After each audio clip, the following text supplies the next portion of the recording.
I'm just going to give a bit of background about the Drew Forest, so people have the facts and figures in front of them. I know many of you know all about the Drew Forest, but the status and its acreage and all that sort of stuff is worth taking a look at together.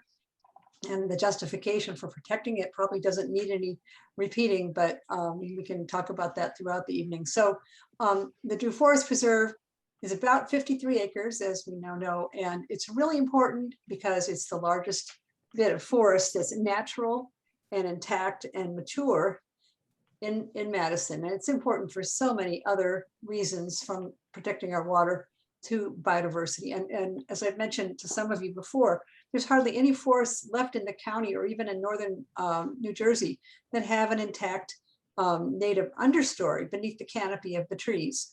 And that is something that this restoration project has brought back to about half of the forest, and hopefully we can work on the rest of it as well. So there's 22 acres of this as part of the restoration project. Now, are you seeing this map? Okay, yeah. Great. So I have a map here and then a more recent aerial photo map, just to get people oriented if you're not totally familiar with the situation at Drew. So here's Main Street running down through downtown Madison and the Drew University campus. This road is Lewanika Way, if you know it. And here is Glen Wild and Green Village Road. So the Drew Forest itself is in green here. This particular map doesn't show the entire Drew Forest. It only shows a part of it, and the other map will show the rest of it.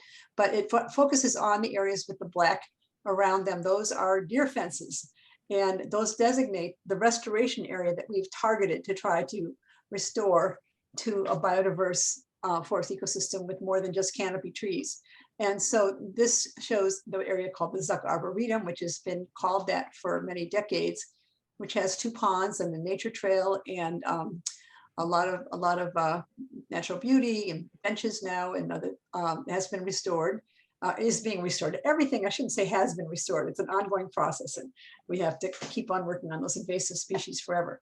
The other fenced area here is the Heparin Woods, which is also a restoration area. There's a picture here of a wetland, a vernal wetland, a pool that's in the Heparin Woods, which I don't think is on the radar screen of very many people. But this orients you to the situation. The rest of the forest is another 22 acres or more. I guess it's more like 25 acres or more of forest that are not in deer fencing, but these are actually some of our most mature forests. And there's some very steep dells. And I think the other map here shows those. Oh, I didn't bring in the right one of the maps. I have a newer map, but this shows us some things here that are very significant. This aerial photo, again, it's turned a little bit, but we have Lewanika Way running along this side and Glen Wild here and downtown Main Street here. So we have the Arboretum with the ponds. We have the Heparin Woods here. The heavier dark yellow designates where we have the wonderful 10-foot deer fence provided by the generosity of Chris Hepburn, who's on this call, and her foundation. And the lighter border is not fenced, but this is other parts of the Drew Forest Preserve that ideally we will protect as well with our efforts. So the restoration was triggered. Project is something that is going on in all kinds of places around the world today to try to bring back nature to places that have been degraded. And before we began this, the understory of the forest was pretty empty. So you can see in this picture, it looks lovely. It's appealing to walk through, but it was really quite empty and still is where we don't have this project going. There's been a great diversity decline since I started as a professor 30 some years ago, and the restoration intervention started about 12 years ago. So underneath the canopy, we're missing young trees, wildflowers, shrubs, the rest of the food web that depends on all of those layers, the beneficial fungi, the interactions, the salamanders, and so on. So we have a lot of that degradation is worsened in certain zones of the forest, and many of our forests in northern New Jersey, especially northeastern New Jersey, by invasive vines that literally strangle our trees and convert woodlands into invasive shrub thickets. And we had 5 acres of totally devastated land in the Drew Forest with a bittersweet, which totally turns it into a Tarzan playground and kills the trees, literally pulls them down. And this is wisteria, which also literally pulls down trees and kills them and converts forest to shrubland. And here's the open shrubland created by that phenomenon. So this is one category of the invasive species that have harmed the Drew forest over the years and many other forests in our region. We also have trees like the Norway maple tree, which spreads into woods. And I've been doing research on this for a long time, and it just suppresses diversity beneath it. It greens up early in the spring and stays green longer in the fall. So people love it in their yards, but it then is growing more effectively and successfully than the native sugar maple, which is here in yellow. Garlic mustard, another wonderful invasive species with which the former student assistant directors have recognized well. So this restoration project, and I'm talking fast because I'm supposed to take 5 minutes, has 3 parts to it, as you know if you've heard me talk about this before or been involved. First of all, invasive plant control, then deer fencing, and then native plantings, bringing back what was once there. So we really had some areas that were really devastated. Here's a stilt grass landscape. And I don't know if Justin Dennis got on the call, but he spent a whole summer pulling up stilt grass, and others, student assistants have also. So I think this is Justina who's on the call in this picture on the right. So controlling invasive species is very difficult. It's an ongoing effort. You can spray the heck out of them and kill all the native vegetation and cause problems for people, or you can do a lot of mechanical removal repeatedly, and that's what people have been doing in the Drew forest. These bags are full of garlic mustard, the invasive, small invasive plant that moves into our forest and makes the soil inhospitable to baby trees, among other things.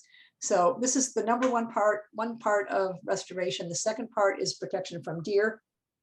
How do you protect from deer? There's really no way to do it without a huge fence. And so we managed to get, with Chris Hepburn's generosity, a 10-foot strong deer fence that has made a huge difference. You can see the difference a little bit in this picture, where there's a fence, deer fence, and on the left it's protected and it's green on the ground, and on the right it's not protected from the deer fence, and they've nibbled everything away. This is no surprise to anyone who lives in New Jersey.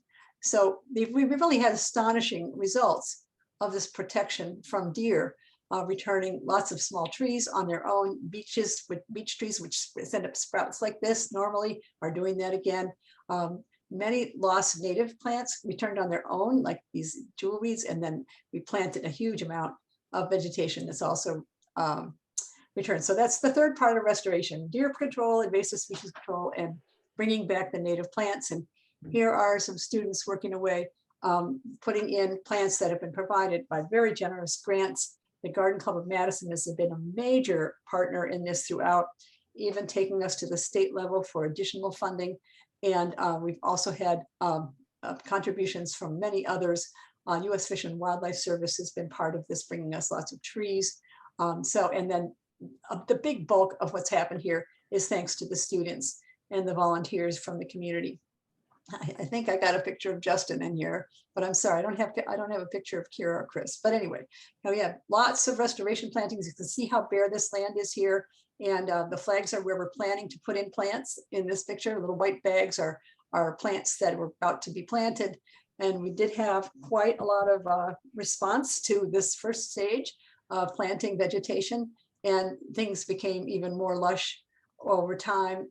Here's just a picture of some of the trees that we planted. They were tiny, and some of them are up to 20 feet high, like these tulip trees now, and have survived. So one area where that wisteria vine had completely wiped everything out is now reforesting. So we planted thousands of native plants. So I'll end by just saying that we shouldn't be squandering what's been achieved for biodiversity with all this effort, this generosity of foundations and donors, and Madison Garden Club, and so many others that I can't even mention. So that's sort of where we stand with the forest restoration. We're hoping that either the Drew University will decide not to sell off this forest area, or all of it anyway, or that we can, as a group, achieve open space protection instead of development.